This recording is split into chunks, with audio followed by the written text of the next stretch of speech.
Hello, welcome back to the channel. Today, we're diving straight into how to use Todoist's Today view for daily focus.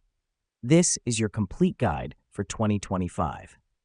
Our first step is to open your Todoist and navigate to the Today view.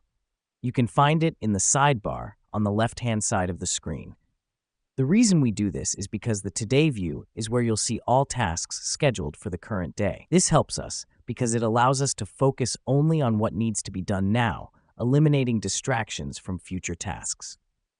Now that we've done that, let's customize our view. You can sort tasks by project, priority, or due time.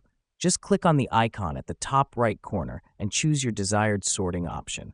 This matters because sorting tasks can help prioritize your work, making sure that the most important tasks are done first. Next up, we're going to start checking off tasks. As you complete each task, click on the circle next to it.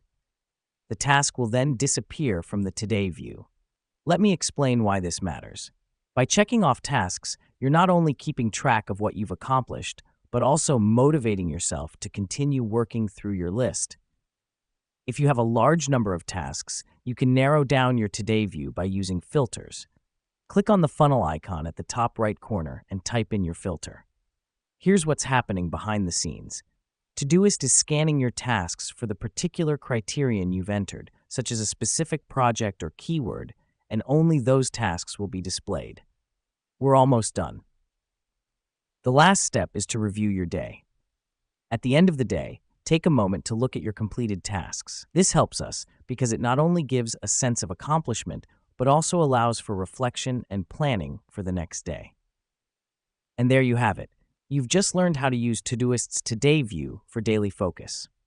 Remember, the Today view is your tool for daily productivity, helping you focus, prioritize, and achieve your tasks effectively. Thanks for tuning in, and we'll see you in the next video.